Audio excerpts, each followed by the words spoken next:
नमस्कार मित्रांनो, trending Marathi education या करंट अफेअरच्या मराठी एज्युकेशन चॅनलमध्ये आपले स्वागत आहे. तर मित्रांनो, आपण तुमच्यासाठी रोजच्या रोज चालू घडामोडीचे प्रश्न हे मराठीतून घेऊन येत असतो. आजच्या व्हिडिओमध्ये आपण तुमच्यासाठी 21 मे 2024 या दिवसातील सर्व महत्त्वाच्या चालू घडामोडी या बघणार आहोत.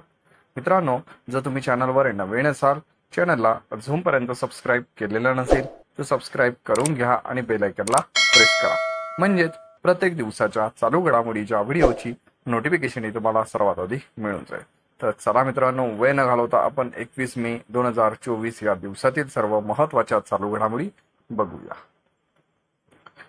जगभरातील पुरुषांचे आयुमान 2022 ते 50 या कालावधीत किती वर्षांनी वाढेल असा अंदाज द लॅन्सेट या नियतकालिकेत प्रसिद्ध करण्यात आलेला आहे. तर या प्रश्नाचं उत्तर आहे ऑप्शन क्रमांक 1, 5. मित्रांनो, जगभरातील पुरुषांचे आयुष्मान हे 2022 ते 2050 या कालावधीत 5 वर्षांनी वाढेल असा अंदाज द लॅन्सेट या नियतकालिकेत प्रसिद्ध झालेल्या अहवालात दर्शवलेला आहे. मित्रांनो, 2 पॉइंट आहे या प्रश्नासंदर्भात, ते देखील आपण जाणून घेऊया. द लॅन्सेट या नियतकालिकेत प्रसिद्ध झालेल्या अहवालात जगभरातील महिलांचे आयुमान हे 2022 ते 2050 या कालावधीत 4 वर्षांनी वाढेल असा अंदाज वर्तवलेला आहे.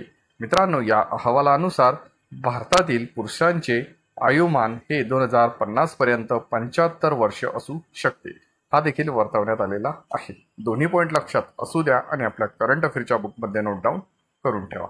चला नेक्स्ट चालू घडामोडी बघूया. नुकतेच भारताच्या चिराग शेट्टी आणि सात्विक साईराज रंकारेड्डी या जोडीने कोणत्या बॅडमिंटन स्पर्धेचे दुहेरी विजेतेपद पटकावलेले आहे? या प्रश्नाचं उत्तर आहे ऑप्शन क्रमांक 2, थायलंड ओपन बॅडमिंटन स्पर्धा.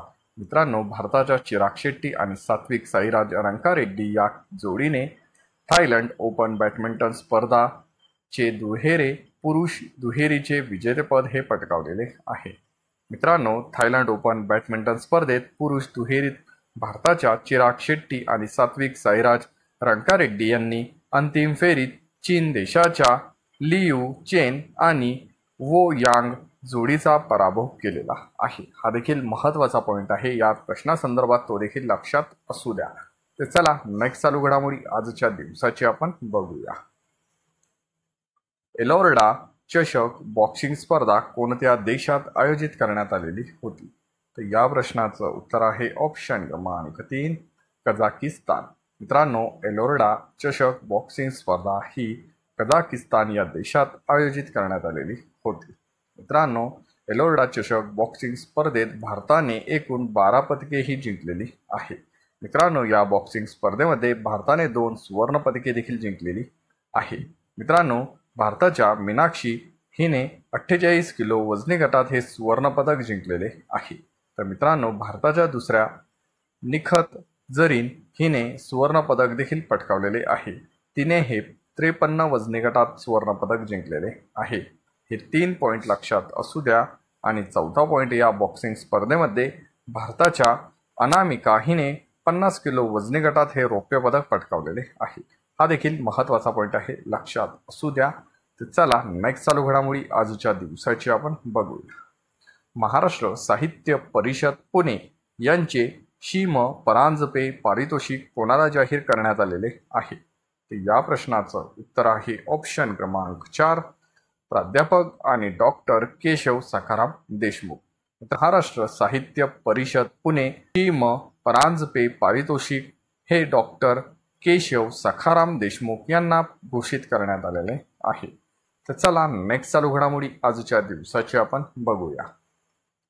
फिफा महिला विश्वचषक फुटबॉल स्पर्धा ही 2027 मध्ये होणार आहे. तर या 2027 चे आयोजन कोणत्या देशात करण्यात येणार आहे? तर या प्रश्नाचं उत्तर आहे ऑप्शन क्रमांक 1, ब्राझील. मित्रांनो, फिफा महिला विश्वचषक फुटबॉल स्पर्धा 2027 या स्पर्धेचे आयोजन ब्राझील या देशात करण्यात येणार आहे.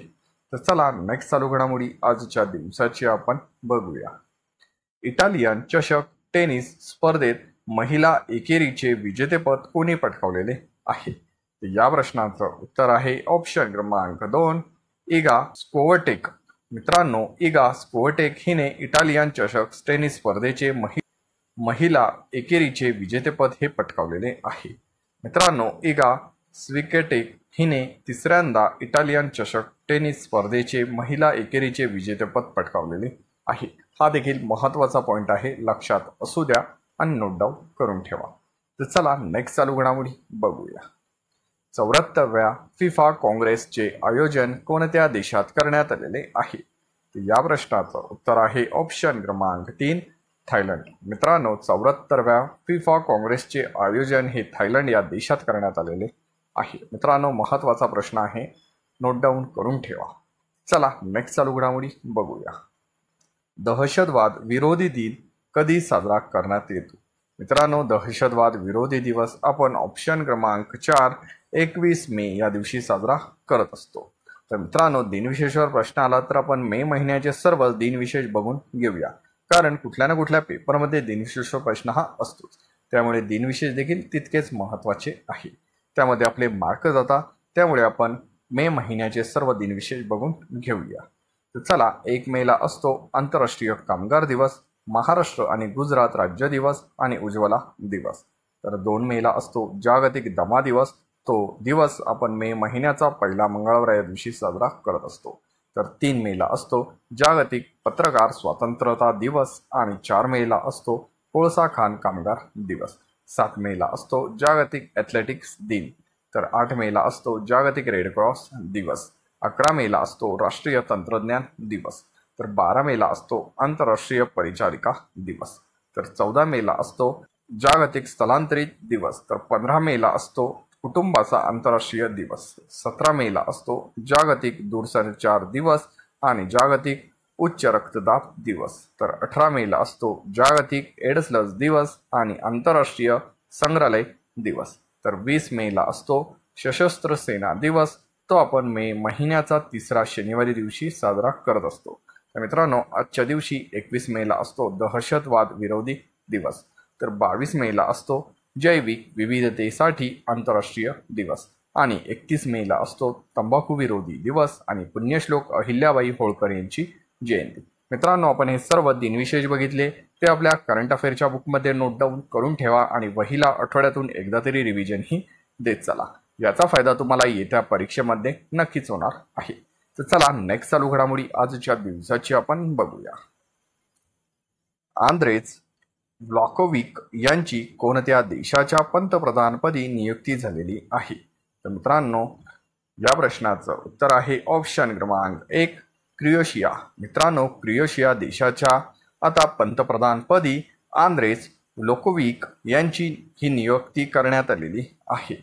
तर मित्रांनो, अशाच रोजच्या रोज टॉप 10 करंट अफेअरचे प्रश्न हे बघण्यासाठी ट्रेंडिंग मराठी एज्युकेशन या करंट अफेअरच्या मराठी एज्युकेशन चॅनलला तुम्ही अजूनपर्यंत सबस्क्राईब केलेलं नसेल तर सबस्क्राईब करून घ्या आणि बेल आयकॉनला प्रेस करा, म्हणजेच प्रत्येक दिवसाच्या चालू घडामोडीच्या व्हिडिओची नोटिफिकेशन ही तुम्हाला सर्वात आधी मिळून जाईल।